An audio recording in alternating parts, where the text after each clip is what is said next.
Well, good Saturday afternoon, friends. Mark Holmes here, and as always, I want to thank you all for watching, commenting, subscribing, and being part of the Joe Boo Sports Report. Without you guys, you know that this literally does not work. And it's Saturday, so that means it is Stuart Morse in the house, where he is trying to convince me that fantasy football is not the devil. I'm telling you, it's just hard for me to root for players on other teams because I am literally that guy that is all Dallas Cowboys all the time. Now, Stuart brought some friends with him today, and so let's get into it. Gentlemen, how are we doing today? Hey, doing fantastic. All right, I see. Hey, that beat was the slap. Oh, I appreciate that. That's my man, Ron. That should have me mix gigging. that stuff up for me. So first up we have here, guys. See, this is the reason why I don't like fantasy football because, let's face it, I'm having to deal with a 49er fan right now. My man, Bang, bang. Bogart, tell us a little bit about yourself, man. Hey, my name's Bogart Scott Free. Love medicinal trees, love long walks on the beach, and I love fantasy football. And I'm happy to be here. Why does it sound like the dating game? Stuart, I didn't know what to expect. He was just like, you'll be good. You know what I mean? I'm like, all right. So I came in open-minded. I mean, I'm gonna have to deal with Cowboys. You know what I mean? So okay. You know how that is. So how long have you been into fantasy football? 8 years. 8 years? 8 years. So I was actually late to the party for most of my my homies, like that are in like my home leagues and stuff. Because home leagues, that's a term you'll come to be familiar with. Like a home league is like something where you actually know these people in a three-dimensional world. You know what I mean? So they could be an office league. You know what I mean? And, shit like that too, where people play on circumstance. You're at a work house. Everybody plays fantasy football. You got the work league going. You know what I mean? Gotcha. Usually it's the same people you play like squares with every year. You know what I mean? Like there's just when you find these people, you gravitate towards them because like, bro, like, and yes, it is the devil. Fantasy football is the devil. You know what I mean? This is accurate. Somebody actually agrees with me. Okay. Once you get into it, bro, it's like, that's it. You know what I mean? You're sinning. It's it. All right. So also too, we have Alex here. Alex, how you doing, man? How's it going, guys? So for me, a lot of it was being a Chargers fan growing up. That's what got me into fantasy football. Chargers, they're good here and there, but there's a whole other world in the NFL outside of the Chargers. So that's what kind of got me into it. Just like when fantasy football was invented, it was invented by the Raiders front office, and it's because they weren't too fond of their team. Okay. I like it. We'll allow it. Okay, that makes sense. That's one thing we could all agree with. We all hate the Raiders. All right, and of course we have my main man, Stuart Morrison. Stuart, who went out and got himself a new microphone and a new camera setup. Man, your shit looks dope, Stuart. Stuart. I'm glad it looks good, man. I'm glad you can hear me for a change. We can definitely hear you real good, man. Although I don't see all the pictures that I usually see, of Drew Pearson and everything else. All of those Dallas Cowboys greats. But that's okay. But we see you, Stu. We see you, Stu. Now I'm getting seasick now. I'm literally getting motion sickness here. There we go. But Stuart, all right. So this is episode 3 for me. Okay. You've piqued my interest a little bit into fantasy football, all right? Just a little bit. But see, you got me feeling so dirty that I've got to actually listen to Bogart. I'm trying to not to hate him because he's a 49er fan, but he seems real cool. He seems like good people. So, Stuart, what's the I'm one of the real ones, man. I ain't a fan, man. I was born into it. You know what I mean? So I am 49er. All right. Bogart's one of those people. I met him through Alex, and when I first talked to Bogart on the phone, that was that. I knew that we're going to be friends, and it's just growing. And then we found out that we're rivals. All right. It's we'll talk about it later as far as the charity leagues that these guys are playing in on behalf of Dream to Walk, but it's not lost to me that a 49ers fan is representing a Cowboys fans charity.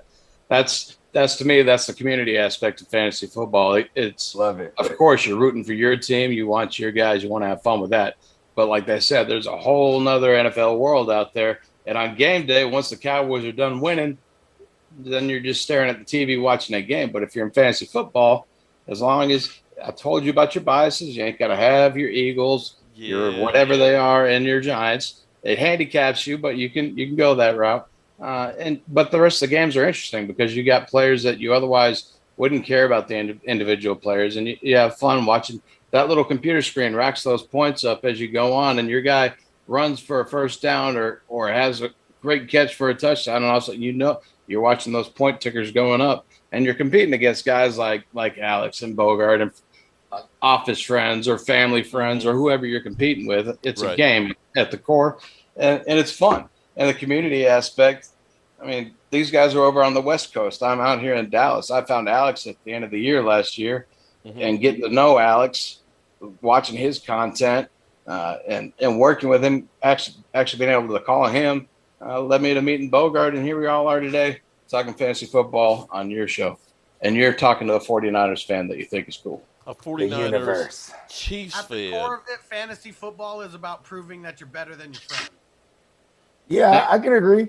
Okay. Like, and see, that's the thing too. Like with fantasy football, like the way it came at me first was because I have a background in music, so I'd be in the studio all day, and a lot of the homies had a league, and they would always try to get me in the league, and they would talk all kind of this and that about stats, and I'd be in the studio, and I'd be like, yo, shut the fuck up, like I'm trying, we're writing or we're working or something, you know what I mean? Yeah. And like I literally had a sign that said, no talking sports or religion. You know what I mean? Because it was just like, we're in here to work. We got, getting people in and out. That was the mind state. Like, but one of my boys who doesn't have anything to do with music, but he's just like my right hand man. He was like, I'll join. So he joined.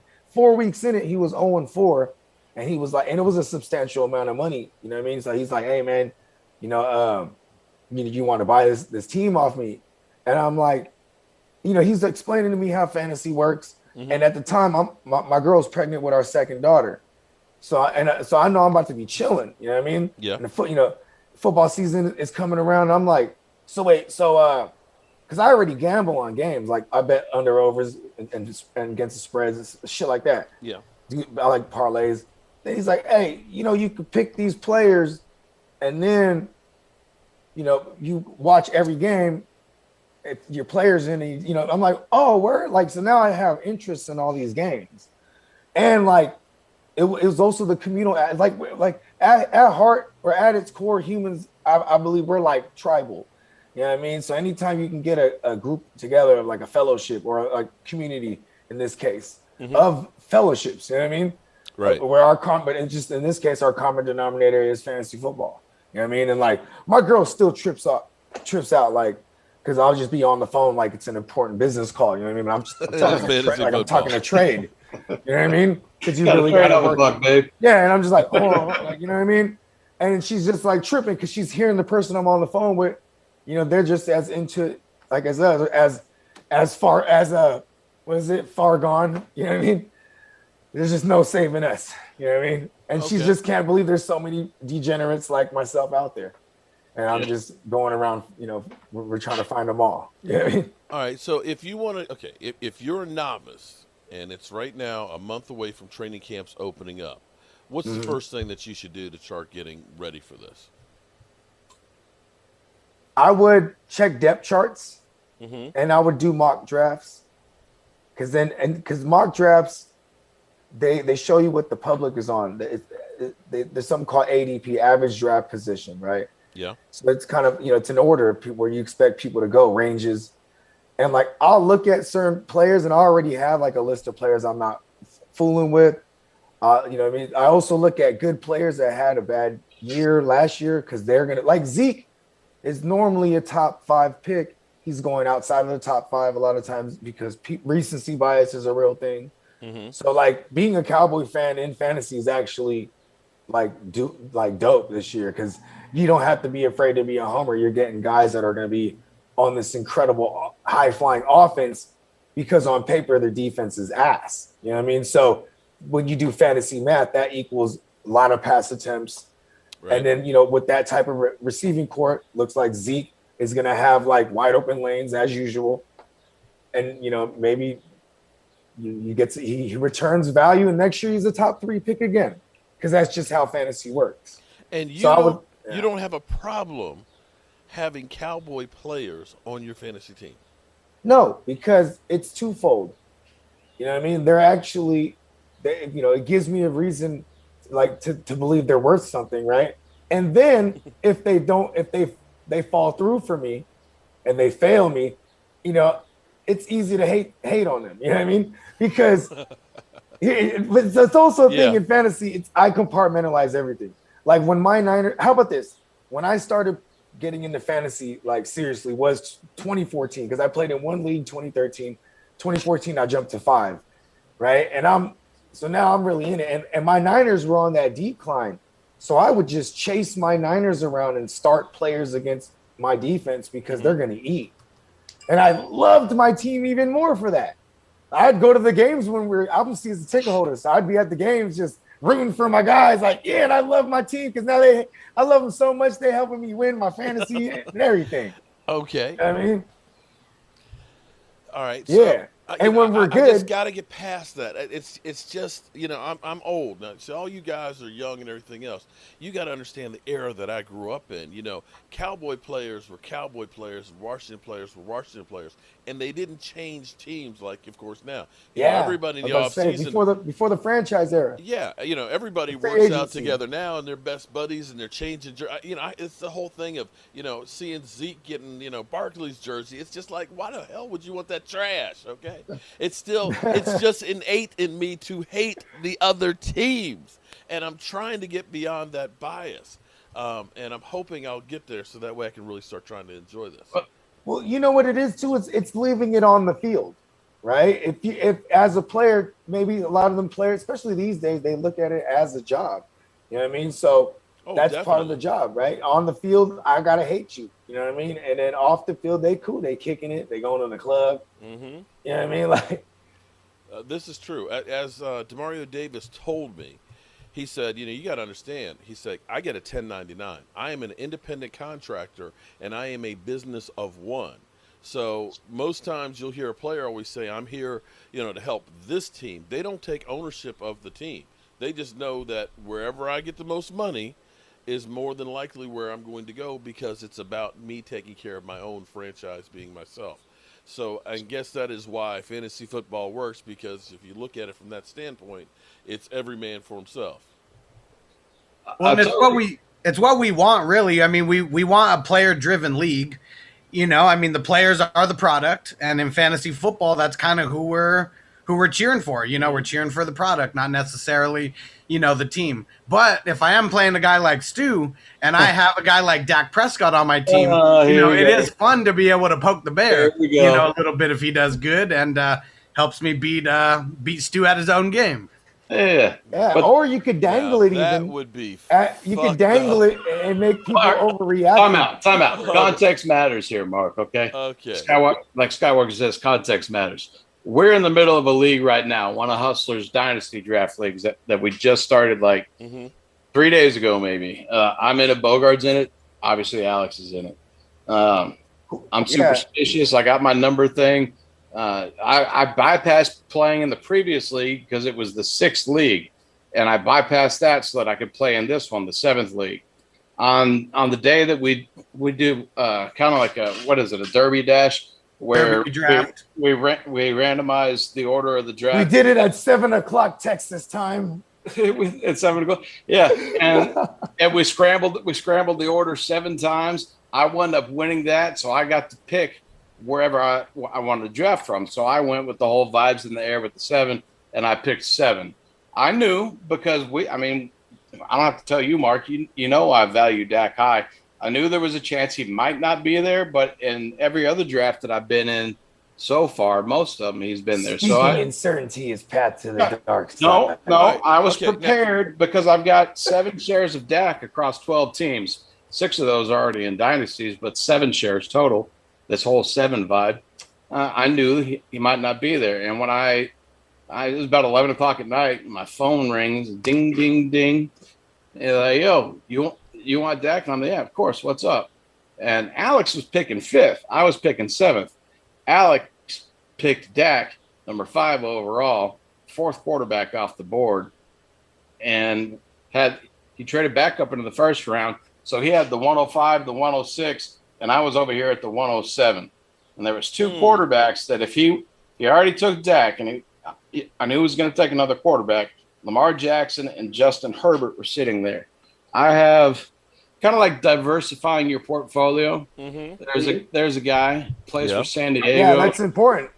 There's a guy that plays for San Diego that doesn't play for San Diego. He plays for LA. Well, at your heart, it'll always be San Diego. But plays for Inglewood. Justin Herbert. There you go. Is who I wanted. I've got Lamar Jackson shares, and Alex, we were trying to work something out for Dak. It's not like I didn't make any offers, but I wasn't gonna pay too much to get him because I've already got 7 shares. I wound up taking Justin Herbert, and it's my only share of Justin Herbert, which for me is fine because I wound up with Justin Jefferson where I would have been giving up some capital, and he's got my guy, but I've got his guy. We both talk about having a nice ball of Herbert when people ask the question, Herbert or who, when it's right. I even say it in other people's content channels because of you dubbing him Herbert, the bowl of Herbert. So you don't have my guy because I don't cheer for the LA Chargers. When they left San Diego and they abandoned the city that I live in, I became a free agent. I tell you, I'm still trying to understand that because I've been to San Diego one time, and it's like, why the hell would you leave San Diego for L.A.? I'm sorry. Because, I mean, San Diego, the weather was nice, the beaches, everything was wonderful. You go to L.A., it's a nightmare. L.A., no idea. City, fast city living.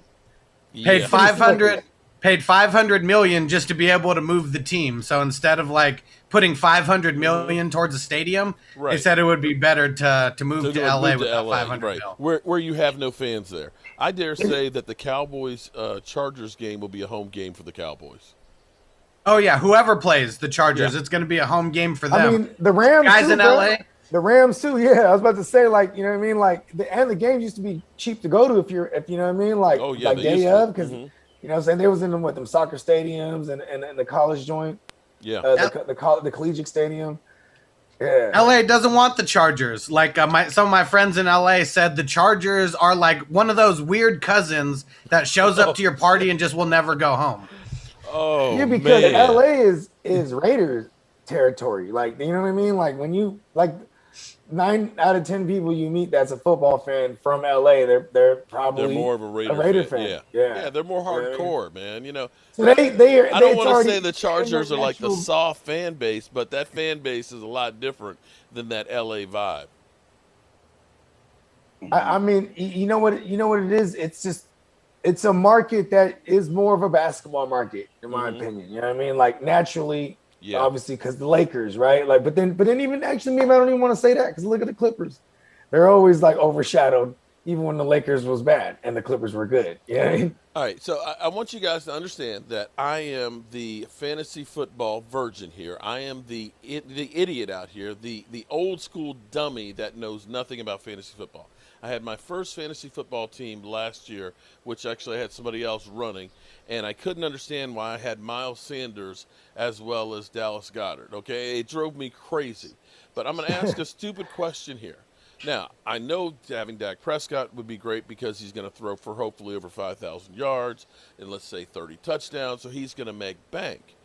Does it then hurt you when you have CeeDee Lamb, Amari Cooper, Michael Gallup, and Zeke Elliott because that ball is going to be distributed around more between all of them, that their numbers will come down, as opposed to, say, going for, like, Hopkins with the Cardinals, who does not have all that he's other going to get Yeah, so in fantasy, like, this is where, like, it gets fun, like, when you can get really nerdy about it. Like, I'll look at, like, a target market share, right? So someone like Nuke, Skywalker, as I like to call him, DeAndre Hopkins, he demands, like, 30% of the target market share. Exactly, you know what I mean?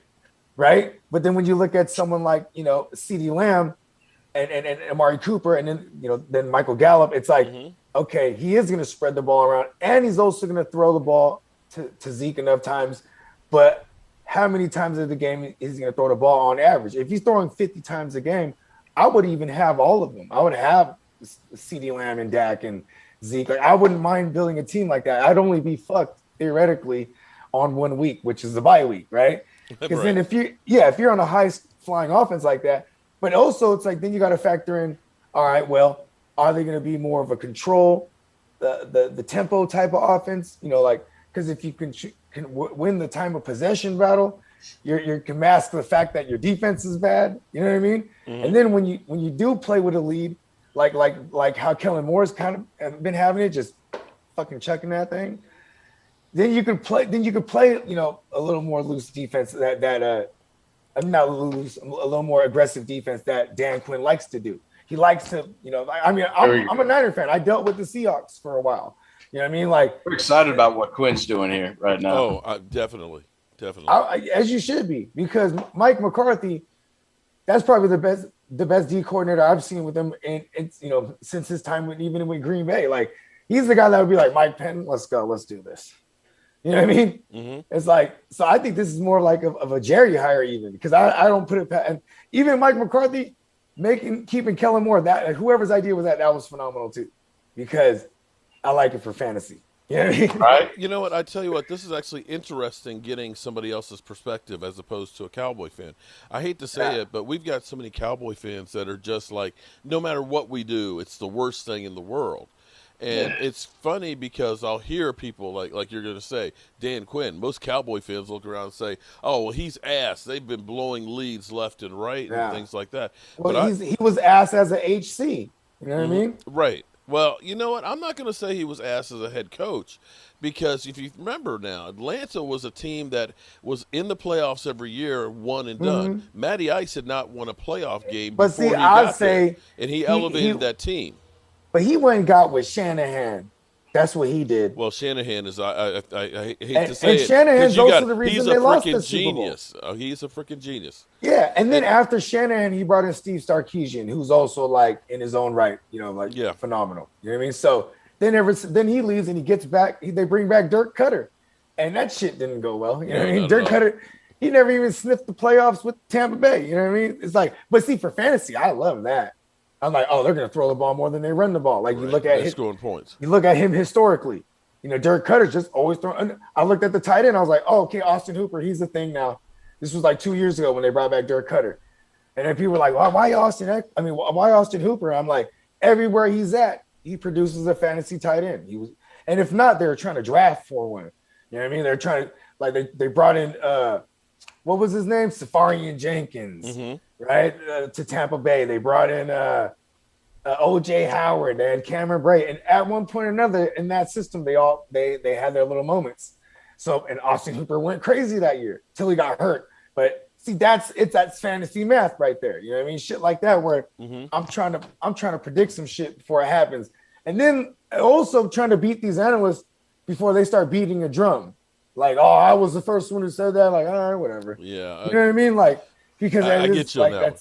All right, so basically trying to predict. So let's say now with the rookie classes coming out there, are they handicapped because there's not a book out on them? As in, you can get guys that are rookies for cheaper than, of course, a regular veteran. And how do you know? How do you decide this is a guy I'm going to go ahead and try and pick because I think he's going to be able to bust out? Got to look for the opportunity. Yeah, that's really what it is. Like the path to being a starter, like that's more important than anything. You know, if someone has a potential to be the starting running back, you know, like a Javonte Williams for Denver, you know, I mean, Trey Sermon's getting a lot of hype, you know, right now as someone who may end up being the starter sometime in the year. If you can predict, you know, a guy like that versus a guy who super talented, but, you know, they might be behind a nice wide receiver or a couple wide receivers, you know, like Devonta Smith, he could be the number one wide receiver over there for the Eagles, you know. And then you got someone like Waddle, who actually got drafted, you know, before Smith. Right. He's got to deal with Will Fuller. He's got to deal with Devontae Parker. So, but he's also a different type of receiver than all of them. Like, he's a yak monster. So, and like, you know, when you look at something like what Tua's been in his short sample size that we have, he favors the short intermediate routes. You know what I mean? So Waddle could be a thing, but no one's going to draft Waddle in like the top 6 rounds. You know what I mean? Like, that's just not, maybe even top 8 in a redraft league. You know what I mean? Because that's when you start getting specific to the formats. Like in a dynasty, he'll probably go fairly high, right? I would think dynasty startup. Mm-hmm. Yeah. In a rookie draft, like, so in dynasty leagues, the second year around, that's when you start doing the rookie drafts, and it's only a handful of rounds, and yeah, players like that, they're going in the first round because of the opportunities. How about this Najee Harris? You know what I mean? That's a guy he's going second round now in redraft. You know what I mean? I pulled him up in the third round in our dynasty league. You know what I mean? It's because we know he's going to be the starter right away. Get volume. And even though it's a bad offensive line, I'm like, and maybe it's bad this year. It's dynasty, so I'm like, I gotta get him because he could be the guy for a couple years for me. You know what I mean? Okay. So it's always, everything is context, and everything's relative. You know what I mean? All right. So just makes the whole NFL more interesting. That's all. You know, I'm hearing a lot of subtleties in here and a lot of information and numbers crunching that you guys do. It's like being a GM. How about that? Okay, so what if you do not have enough time to be able to look at all 32 teams as well as all these players? How does the person who wants to get their feet wet you can go on Hustler? Go ahead and plug the Patreon, Hus. Yeah, I mean, there's a few ways, but really, you know, what Stu did last year was scouring YouTube, you know, and he found a guy like me. So, a guy like me, I do throughout the week, I do question and answer sessions where I'll sit on for a couple hours. People literally just ask me questions, you know, who should I start? Who should I bench? Who should I pick up? Things like that. And so finding a guy's YouTube channel like mine, Fantasy Football Hustler, like that'll be the type of thing that can help you bring home the gold without putting in, you know, a lot of work and research. Okay, yeah, definitely, because you know, people like me, you know, we're old and technology challenged and all that. You may want to get into it, but it's like, man, I ain't got enough time to get all this information together. And there's several different ways to consume like said content. You know what I mean? Like there's all sorts of different kinds of content creators. Yeah, and like it's really just like fantasy for dummies. Like I would, you know. I love those people because they come through asking like the oblivious questions they seem oblivious to me and obvious, but it's like boom and hitting it on the head for them. They come back and they're like, "Damn, you was right. Now how about this guy or this guy?" You know what I mean? And there's something in that. Like it's a high to me. I'm a motherfucker that like to get high too. You know what I mean? And that shit is I got that feeling. High. It's a different high. It's a different type of high. Like being able to help somebody and they thrilled or like, you know what I mean? Like getting them, helping them get to the playoffs and stuff. And it all comes from they just paying attention to the content. You know what I mean? Whether it was interactive or it was an upload or, you know what I mean, it was live or, you know what I mean? Just anybody. I know it's the best feeling in the world for me when someone comes on YouTube and was like, you helped me win my game last week. You know, like you're the shit, you know, and it's just a good feeling because we're all predicting. And they start giving you money and shit. Like they're like motherfuckers are giving you money even. Like, they're like, so do you guys do live? Do you guys do like a regular live stream show or anything like that, or a certain day of the week that you do content? So when I started last year, so I do uploads where I'm uploading videos like start and sit, waiver wire, pretty much all the stuff that everybody needs.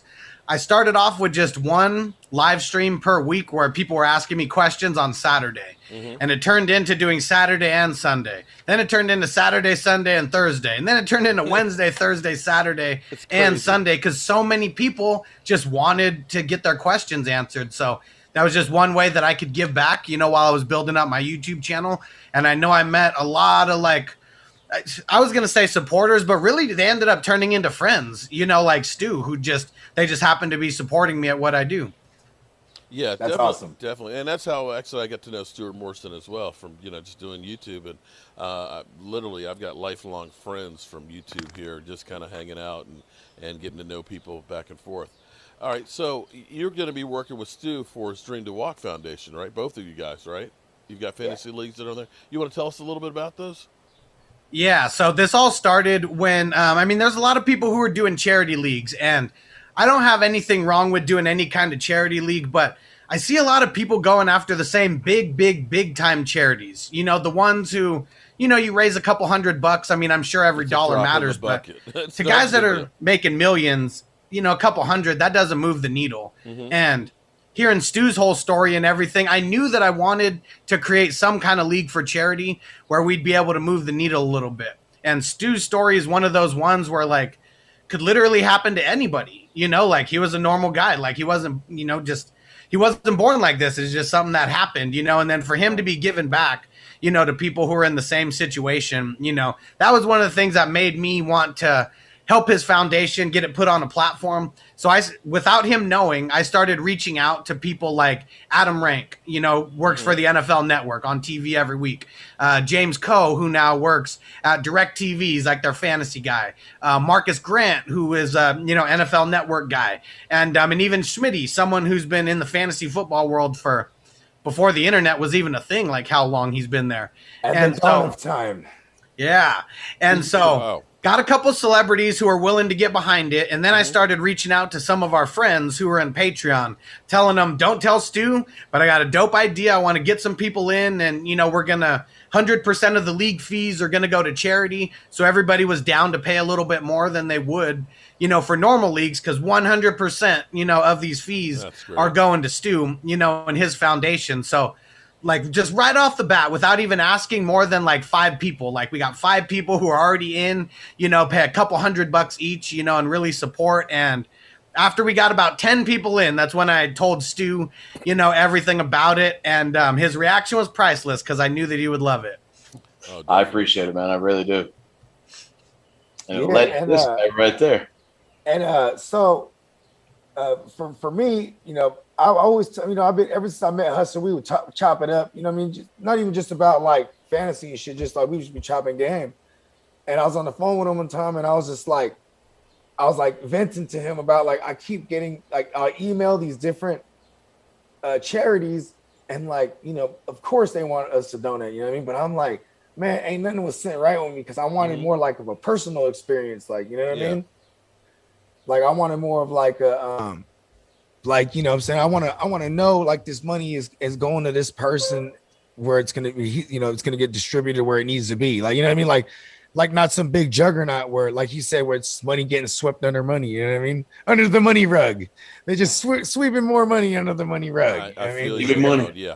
Yes, definitely. Right. So like I'm like, oh, and for me, I needed this charity because I'm in a league where it's a handful of different celebrities, and then like me and like a couple of my homies, you know what I mean? And but it's the most random shit ever, where I was already a part of it to begin with, and when they started adding names, I was just like, this is gonna be fun, you know what I mean? It's like, first of all, it's like Andy Holloway, he's from the Fantasy Footballers. They're like, you know, they're probably like the standard when it comes to like successful, like, you know what I mean, fantasy football content. Yeah, you know what I mean? And then he got in the league solely because when he saw the list of people that were on, he saw Hugh Jackson, and he was like, oh, I'm joining it now. Because just the chance to talk shit to Hugh Jackson, he joined. And on top of, you know, it's for a good cause. So every single person is representing a charity, like I said. And we also have Darren Waller. We have Danny Woodhead, T-Pain. But what's dope is the dude Jay the Plug and my boy Justin from Clock Management. They're the ones that put it together, and like they actually worked with these individuals. So it was like, just, you know what I mean? It was, you know, for smaller content creators like us, like sometimes you really gotta like hammer the DMs to get features and stuff like that. And this was like the most easiest thing that these motherfuckers were like, yeah, hell yeah, we're doing that. You know what I mean? And I was one of the last people to find a charity to represent. And you know what I mean? Like I'm one of them universal thinking motherfuckers, like, where it's like, yo, this is the universe right here. Because I just been talking to him and to Huss, and he was like, man, I'll connect you with Stu, man. And I was like, boom. And he texted me that day or like the next day. You know what I mean? And it's just been on ever since. So we're 100% as well of the proceeds go to his charity, and we're all, so that's like the league fees, but we're also as a league, we're raising money. Like we have it's not GoFundMe, I forget what it's called. Either way, we have something going already, and they've already raised, you know what I'm saying, a cool amount of money. So that's the goal incredible. Is like 10,000 and beyond, and you know what I mean, just but just thinking 14 that charities in this one, right? 14, yeah. I know there's a ton more names I forgot to list, like Marcus Grant's also in there, and Michael Florio, both from NFL Network. We have Cash. He's one of T-Pain's artists. He's also just like a fantasy junkie. So he's actually the one that kind of, I would imagine, coerced, T-Pain, like, yeah, you should play, man. You know what I mean? That's great. That is really great. Yeah, and it's tight because we got Hugh Jackson like cutting like promos, talking shit. You know what I mean? Like, I'm gonna dominate this league, and everybody's just getting on his ass. You know what I mean? Like, listen, bro, if your fantasy teams is anything like your reality teams, they're gonna be ass. All right. Hey, Mark. Yes. Can we do a quick little exercise? Because me and you can talk Cowboys, NFC East all we want. Okay. And I want probably anybody watching this.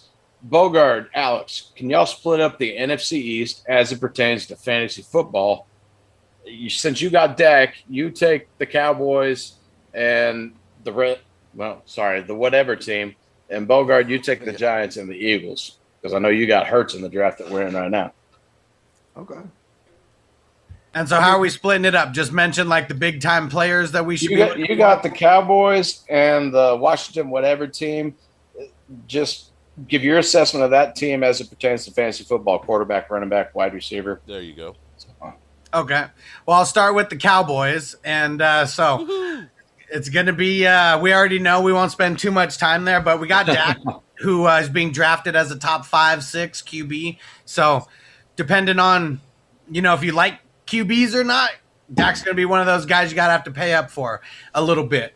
CeeDee Lamb seems to be the next guy off. Him and Zeke, depending on what league you're playing in, those are the next two guys that are up there. Zeke, everyone's kind of off him right now except for Cowboys fans, so you might be able to get him at a nice price. And then you got Amari Cooper, who's still hanging in the wing there. I play in defensive leagues, and I know, Mark, that's just another wrinkle to where, I may throw you off a little bit, but a guy like Jalen Smith, who Stu, really hates, I don't hate Jalen. I'm just telling you. No. A lot of tackles, so he's probably valuable for fantasy, right? He is super valuable for fantasy. They don't care where the tackles come from in fantasy. Yeah, I was about to say he's always one of the lead tacklers in the league. Yeah. So when we talk about fantasy, a guy like Jalen Smith, he's like top 10, at the linebacker position. In real life, probably not, but for fantasy purposes, he's a top guy. Micah Parsons is going to be up there as well. I'm curious to see if the defense is going to do better than they did last year, because last year it was like the most hyped front seven in football, and then didn't even get to play one game together. Yeah, that was just terrible. It was bad. And then the Washington, whatever the hell they are. the Washington team. Yeah, the Washington football team. Ryan Fitzpatrick, he's someone who's going to come in and make some waves because he's going to be slinging it. I do like Terry McLaurin. I expect him to take a jump up. Can we back up on Ryan Fitzpatrick for a second here? So we're talking about a 38-year-old quarterback who's been a journeyman, who averages about 14 touchdown passes and about 11 interceptions a season. You're telling me, because he doesn't play full seasons. That's the thing too. So you're telling me that he's actually a good fantasy pickup? Fuck yeah. I would say and a lot of it is because of where you can get him at. So exactly, he's not going to be someone who's going to be drafted as high as Dak. He's going to be drafted around quarterback 20. Something around that late teens. So it's really and he's getting drafted to be on your bench. Like, he's not being drafted as somebody's starter unless you crazy weight. You know what I mean? But you know what I'm saying. But you'll go ahead and continue. I forgot this is your team. All right, didn't mean to interrupt you on that, but that was one of those ones that I had to kind of say, wait, I want to get a little more information on that one. So that's part of the subtlety of fantasy football. Even though you think a guy may be ass, he may still be good as far as fantasy numbers go. Like you were saying about Jalen Smith, it's not about tackles for loss as it is just tackles in general. You got to look at his supporting cast. He got Curtis Samuel there alongside now with McLaurin.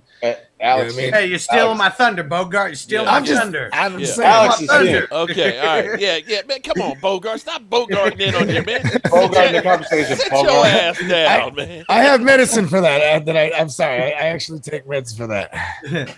So Terry McLaurin, that he's been a rising star, in this league with not the best QBs. And if Ryan Fitzpatrick, zeroes in on him, it could be a nice match there. And then you got Curtis Samuel, who just came over there. You got Logan Thomas, who was one of those guys who kind of just good enough. You know, he's got the skills, but hasn't really had the best QB thrown to him. So we'll see if he's going. Too. Yeah, former quarterback, playing tight end now. Yeah, I point that out though because that's friendly to a quarterback. He knows like where a quarterback would want you to be. You know what I mean? Like, yeah, Logan Thomas is going to be someone I'm expecting bigger things from this year. And then you got the running back duo of Antonio Gibson and J.D. McKissick. And receptions, I mean, those are a big thing. So if you got a running back who's going to get a decent amount of receptions, they're just going to rise a little bit in the ranks compared to some of those mid-level guys who get like no receptions at all. Okay, so then let me ask a question then. Does that then make somebody like Tony Pollard, who was actually a guy who was great yards after contact, who we've been hearing that they're actually slipping out sometimes as a wide receiver, and maybe the Cowboys are looking at him and it's like a deeper league. It's like, well, here's the thing, like he's a great guy to have if you have room, and even if you don't have Zeke, because we've seen if Zeke goes down, there's only one guy that takes the entire load. Right. I mean, and you like that for fantasy, but also if he has standalone value, like where you could start him even with Zeke healthy, it would probably be like that's a deeper league move. You know what I mean? Because the deeper your league is, the more dissipated the player pool gets. You know what I mean? Gotcha. So it's like that's one of those deeper league things. You know what I mean? I think this is the first year where Tony Pollard may be drafted as more than just a Zeke handcuff. Because normally, you think that's what I'm saying. If he has standalone value or not, yeah. So and I was just going to explain what standalone value means to the non-fantasy people who may not know that. So yeah, guys like Tony Pollard, Alexander Madison, the guys who are just the glorified backup. Dillon. There you go, AJ Dillon, the guys who are the glorified backups who they're only going to play if whoever's in front of them gets injured. That's why those guys get picked up. Tony Pollard, I feel like he's going to be one of those guys who, like you said, if he goes out there, he gets some snaps at wide receiver, he's more than just a backup. He's getting in the mix. He's going to get drafted a little bit higher than he has in the past. All right, okay. Tony P tore up my Niners, and I was happy to the motherfucker because I started him in the fantasy playoffs. Hey, he was hot. That was one of those things, too, like you have to be paying attention because that morning they come out and they're like, Zeke's not playing. They had him as he was gonna play, was gonna play. Then that morning they're like, nope, he ain't gonna play. And like for people that had Tony Pollard, there was a chance, like when you can look on these platforms, it'll show you the percentage that this player is owned in all leagues in that platform. So it'd be like, oh, there's 13% chance he's available. You look, you're like, oh shit, I'm one of them leagues. And you picked up a lottery ticket, you know what I'm saying? Because motherfuckers, we're on live in the morning, like everybody right now, start Tony Pollard. If he's available, snatch him up and start him. Right. Okay. You know what I mean? And then we had an influx of questions. DeAndre Swift or Tony Pollard. You know what I mean? Like you know what I mean? It was like in everything across the board, Tony Pollard. Because what happens with that situation, if it not only does he have standalone value, which is great, if anything happens to Zeke, he's getting the whole workload. It's not like, oh, there's another guy here, and then it's gonna be a timeshare. No, you know what I mean. Jamal Williams, when he was behind Aaron Jones, if anything happened to Aaron Jones, same thing. Jamal Williams used to get sprinkled in here and there when Aaron Jones was healthy, but when he was gone, it was all him. You know what I mean? And that's what you want. You want volume. You know what I mean? I remember at one point Shady McCoy, right, when he was his last year in Buffalo. It was like he was probably like outside of the top 3 rounds in a redraft. And then like he would always end up being a throw-in piece in trades because he wasn't doing well, but he was volume. It was shitty volume, but it was like, all right, I'm gonna put him in, he's gonna get me like 10 points. And that's another thing too, is the scoring format. So like pretty standard things is like you get a point for every reception. Right. And you get a point for every 10 yards you run or 10 yards receiving. So if your guy rushes for 110 yards, that's 11 points. And then you get the touchdown, that's 6 every reception. And then there's even bonuses in some leagues. You get like a point for every 40-yard run. You know what I mean? So say you have a 40-yard house call. That's 4 points plus the bonus, so that's 5, then 6 for the house call. So that's boom. You got 11 points right there. That could sway a whole thing like that. And then you start getting into like one play can save your ass at the end of a game. Right. Yeah. Okay. All right. So let's hear, and I'm sure this is going to be a short list between the Eagles and the Giants. Hold on. Let Alex touch on that Washington defense real quick. Okay. Oh yeah. The defense is nasty. Yeah, so the Washington defense, I mean, that's just crazy. I like playing in where you play the actual defensive players instead of the team defense. Because a team like Washington, I mean, you got guys like Chase Young, you got Montez Sweat, on the other side. They got who was I forget the linebacker that they got, Jamin Davis, the rookie. They got Cameron Curl, who was a rookie last year, who filled in for Landon Collins after he went down. And the defense didn't even flinch because Curl came in and did decent enough, in real life. And he was a stud in fantasy because nobody knew who the heck he was, because a lot of rookie defensive players get overlooked, unless you're drafted in like the first or second round. And last year was weird. There was a lot of guys drafted in the first round of the NFL draft on defense. They didn't even sniff the field. So that's just knowing who the players are, like Bogart said earlier, knowing the depth chart. Yeah, it really, really makes a difference, especially on defense. Yeah. Okay. Yeah, so real quick with the Eagles. The Eagles, and so many people are torn on it, but I do fantasy math. And I actually, it's my math. So it's whatever I want to make sense, I'll come up with a case. You know what I mean? Right. So in this case, I like Jalen Hurts because he's going to run, you know what I'm saying? And he's going to throw the ball a ton. We're envisioning this team to have a very poor defense. You know what I mean? They had offensive line issues last year. I was pretty high on Wentz going into 2020. And I was high on Sanders. As soon as Brandon Brooks went down in the offseason, I was like, we ain't fucking with none of them.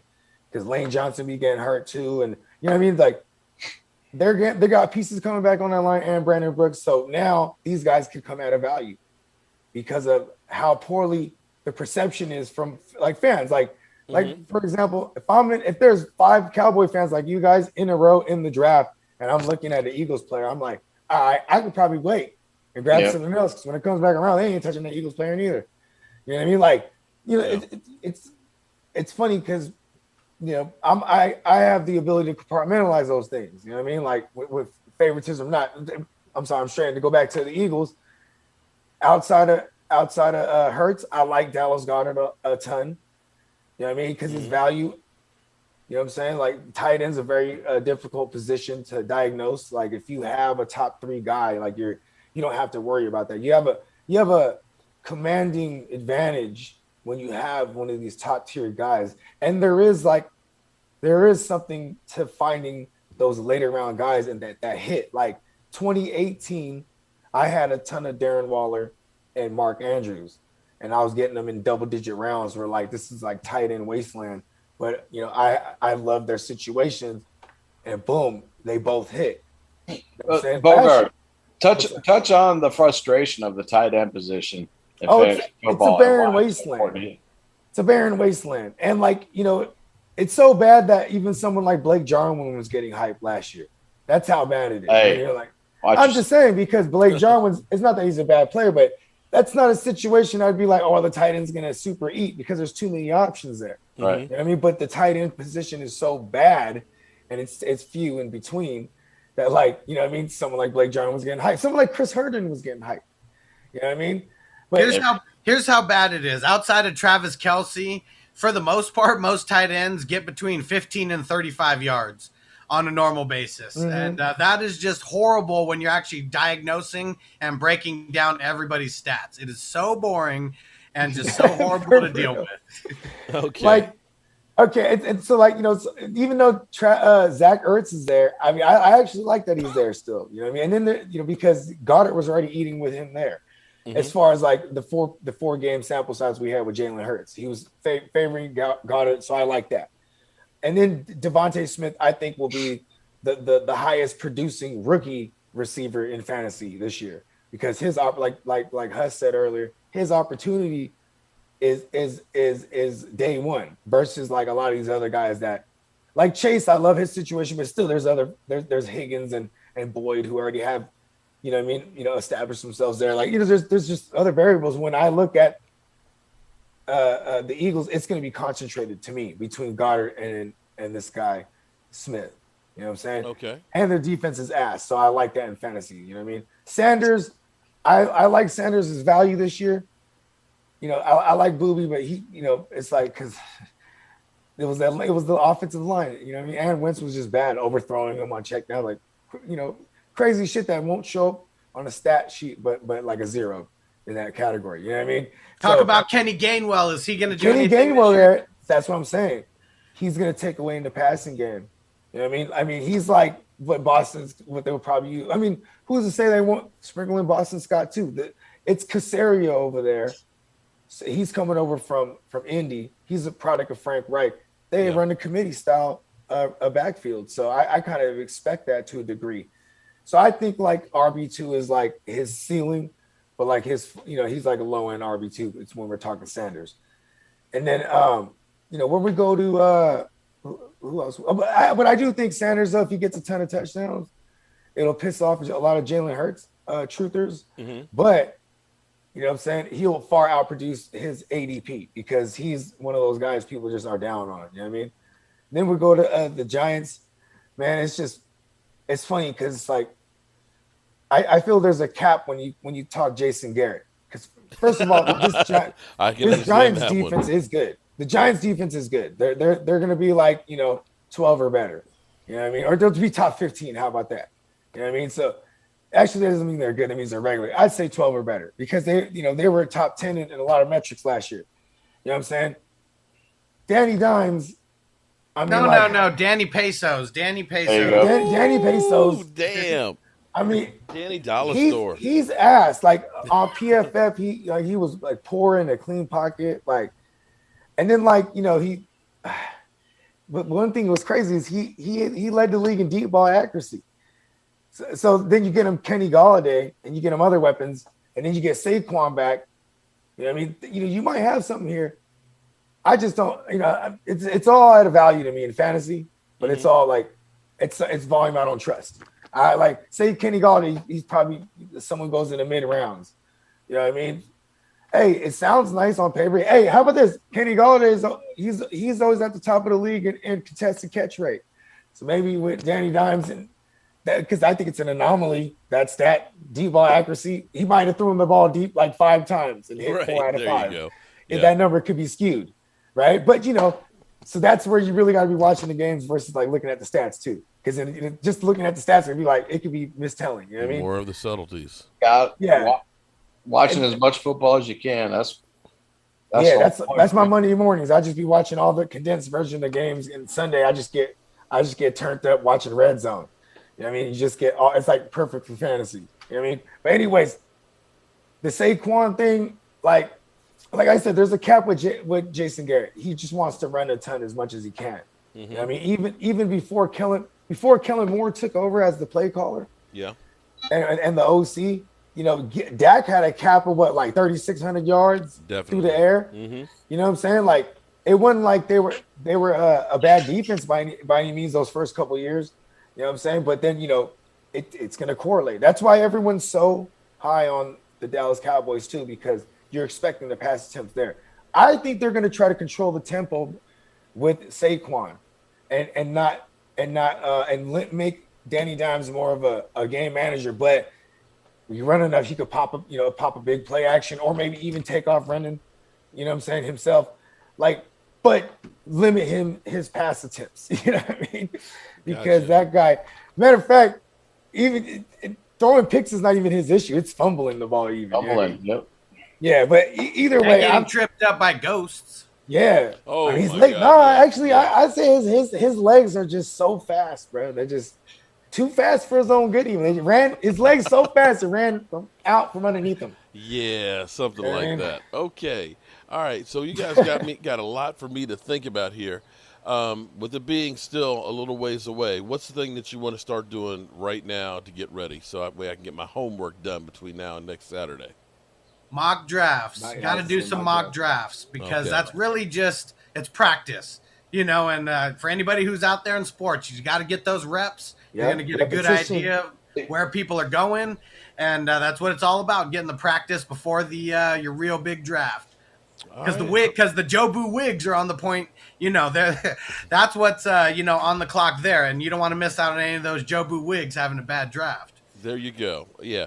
All right. So we're gonna go ahead and get this thing done. But Alex, I want everybody to tell everybody where to find you. I'll post everybody's YouTube channel and their contact information in the description. But just go ahead and pass it on real quick right now. Fantasy Football Hustler on YouTube, on every podcast out there. You can go search me everywhere on social media. Fantasy Football Hustler. It's either at FF Hustler or at FF Hustler 420, one of the two. But YouTube, that's the main place where I'm always interacting. And we do have a group on Facebook. It's called Fantasy Football Advice for Experts, Gurus, and Beginners. So if you really want to get into a place where you can ask some people some questions, that's a good free resource. You just got to get on Facebook. All right. And Alex is in our Discord group, Mark. I've got him in there with my friend Ross. He won't spend all his time there. He's got his own channel, his own stuff to get to. But when he's got time, if he sees something I haven't been able to help somebody out with, once we get to having anybody in there for fantasy football, he's in there as one of the Jobu's gurus. And then Bogart? You can find me at the GMM Network. Just search me at the GMM Network. You know what I mean? And it's a pleasure to meet you, Mark. What do you always say, Bogart? What does GMM stand for? GMM stands for Give Me Money. You know what I mean? So I like that. It's a shtick, something that has been with me all my life. You know what I mean? But yeah, man, you guys are all right for Cowboy fans. I will say so myself. You know what I mean? Well, we appreciate the love. All right. So, and speaking of somebody who's known as broke ass media, I can understand Give Me Money. Yeah, there it is. So let me say thank you for our fantasy experts coming in here. Definitely check out our Discord channel because you'll be able to get in contact with these guys and stuff and learn a whole lot more. I am an idiot when it comes to fantasy football, but I am trying to learn. I'm trying to get out of my old school shell here and actually learn to enjoy fantasy football. But you know what time it is, guys. It's time to roll up out of here. Our coach here, and as always, I want to thank you all for watching, commenting, subscribing, and being part of the Jobu Sports Report.